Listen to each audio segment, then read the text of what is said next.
다음은 이소희 교육안전위원회 위원장께서 브리핑을 하시도록 하겠습니다. 안녕하십니까. 교육안전위원회 위원장 이소희입니다. 1년 전 위원회 운영 초기 운영 방안에 대해 말씀드리면서 교육, 안전, 소방 분야에는 여야가 따로 없다는 의견을 드렸습니다. 위원들은 각자 정당에 소속된 입장에서 살펴보는 것이 아니라 직접 현장을 누비며 의견을 듣고 있습니다. 그리고 아직은 부족한 현실 상황을 개선해 나가기 위해 저마다 다양하게 노력하고 있다는 말씀을 드립니다. 지난 10년간 교육안전위원회에서 살펴야 하는 조례는 153건, 시민안전실 51건, 소방본부 21건 제정되어 다양한 정책 추진의 근거가 되고 있습니다. 각 조례들은 다음 10년을 기억하는 한층 더 성장하는 세종시에 맞춰 미래를 준비하는 조례입니다. 성장을 위한 준비는 현재에 대한 안전이 담보되어야 하기에 이제는 각 조례들이 시대에 뒤처지지 않았는지, 그리고 빠지거나 모자란 점이 없는지 전체를 다시 살펴보면서 필요한 것을 맞춰가는 조정의 시기입니다. 최근 3년간 코로나 상황을 겪으면서 교육 격차와 사회 변화는 한층 더 빨라졌고, 걱정 없이 즐기던 행사도 미래에 대한 걱정 속에서 불안한 상황입니다. 평범한 일상에 대한 사회 불안이 커질수록 연대와 신뢰의 힘을 믿고 나아가야 할 때입니다. 비판과 반성은 시의회의 기본입니다. 어느덧 상반기 시의회 반환점을 지나는 시기입니다. 집행부가 코로나 상황에서는 정석보다는 변칙으로 운영하는 것을 이해했다면 이제는 정석으로 주변을 살피면서 나아가야 합니다. 규정과 절차를 준수하고 하나의 정책이 다른 정책에 영향을 미치는 것은 없는지, 집행부가 느끼는 문제점에 대해서 깊이 숙고하고 대책을 마련하고 있는지 핵심을 짚도록 상임위원회는 비판적인 시각에서 반성할 점을 찾아 견제와 감시 기능을 한층 더 강화할 것입니다. 우리 상임위는 타 상임위와는 다르게 집행부의 가호에 대한 재검토와 반복할 수 있는 여건이 아닙니다.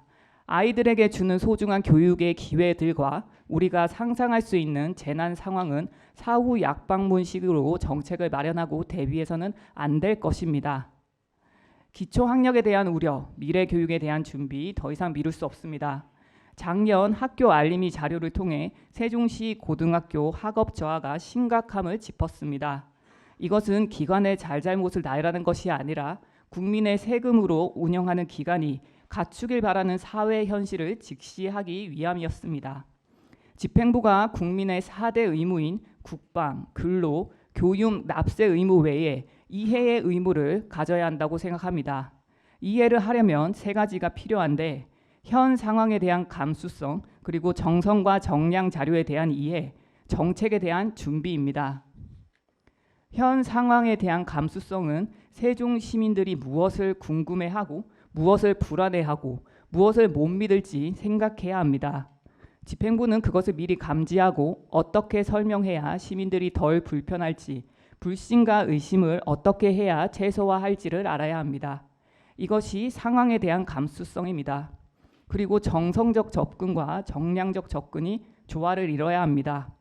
혁신교육, 미래교육 등 거창한 구호 아래 시작하는 정책들이 정량이 없는 정성만을 접근은 공허하기 쉽고, 정성이 없는 정량만의 접근은 딱딱하거나 설득력이 약해집니다.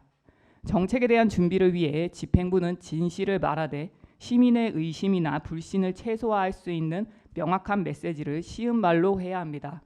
저는 향후 1년간 위 세 가지 사항을 기본으로 의정 활동을 이어가겠습니다. 길을 밝히며 나아가겠습니다. 우리는 늘 길을 찾을 것입니다. 상임위원회 각 위원님들 저마다 묵묵히 최선을 다해 의정 활동을 수행하고 계십니다. 그 결실은 시민들이 느끼고 이해하실 것이라 생각합니다. 부족한 것을 채우고 모자란 것은 끊임없이 묻고 길을 찾으며 사각지대가 없도록 상임위 운영에 내실을 기하겠습니다. 시의원으로서 소신있고 당당하게 의정활동을 펼치실 교육안전위원회 의원님들의 의지를 담아 오늘 이 자리에서 지난 1년을 살펴보며 다음 1년을 나아갈 의지를 알려드립니다. 한층 더 성장하고 내일을 기대하는 자랑스러운 세종시 의회가 되도록 최선을 다하겠습니다. 감사합니다. 이번에 예산결산위원회 그 개수조정 우리 교육안전위원회 걸 보니까 그 교육청이 민주시민교육과의 증감에 대해서 예. 어떤 연유가 있었는지 좀 자세히 좀 설명을 해주셨으면 좋겠습니다. 예, 이번에 아무래도 코로나 이후로 처음으로 해외 연수가 많이 좀 늘었습니다. 교육청이. 그래서 총 해외 연수 비용으로 18억 원이 추경으로 올라왔었고요. 그 중에서 평화통일교육 경우에는 이전에 독일에도 똑같이 이번에 올라온 평화통일교육 해외 연수는 중국으로 가는 방문이었는데 이전에 독일로 방문하는 일정이 또 있었습니다. 그래서 저희 상임위에서는 중복되는 해외 연수라고 생각이 돼서 감액을 했고요. 그리고 그 외에도 민주시민교육과에서 또 동일하게 대안교육이었던 것 같아요. 그 대안교육 관련해서도 이전에 일본을 한번 다녀왔었습니다. 그렇기 때문에 저희는 또 중복되는 예산이라고 생각이 돼서 그것도 감액을 했었고요. 그리고 그 외에 또 민주시민과 관련해서 증액된 부분은 특수교육 학생들이 방과후로 수용 활동을 받고 있어요. 그것 관련해서 좀 더 많은 지원을 받을 수 있고 또 요즘에 생존 수용도 많이 하고 있잖아요. 근데 특수 학생들은 지원이 좀 부족한 것이 있습니다. 아무래도 1대1로 학생들이 지원을 받아야 되는데 그러지 못한 부분이 있어서 그 부분에 대해서 증액을 좀 했습니다. 조치원에 있는 세종인재개발원이 있습니다. 예. 예, 이 지역에서 전기 기능사, 기계 기능사가 모자라는 게 있는데 전기 기능사, 기계 기능사 등등 그런 과목을 개발을 해서 다시 말해 교육할 수 있는 여건을 만들어줬으면 고맙게 생각하는데 그에 대한 의견을 좀 한번 말씀드렸으면 고맙겠습니다. 예, 현재 세종시에 2군데의 특성화고가 있고 지금 현재 그 특성화고에서는 방금 기자님께서 말씀 주신 내용은 사실 교육을 안 하는 걸로 알고 있는데 계속해서 제3의 특성화고가 제가 알기로는 생기는 걸로 알고 있거든요. 아무래도 그때 또 방금 말씀 주신 내용들도 좀 반영할 수 있지 않을까 좀 그렇게 생각이 됩니다. 아무래도 지금 현재 특성화고에서도 여러 가지 과목들을 가르치고 있는데 계속해서 현재 수요에 따라서 과목들을 좀 많이 바꾸게 되긴 하더라고요. 그래서 방금 기자님께서 말씀 주신 내용도 아무래도 학생들의 수요가 좀 높고 하다면 방금 말씀 제가 드렸지만 제3의 특성화고뿐만 또 아니라 현재 있는 특성화고에서도 좀 고려를 할 수 있는 여지도 좀 있을 거라는 좀 생각도 또 들기도 합니다. 예. 교육안전위원회 브리핑을 마치도록 하겠습니다. 이상으로 제4대 세종시의회 1주년 언론 브리핑을 모두 마치겠습니다. 함께해 주신 언론인 여러분 감사합니다.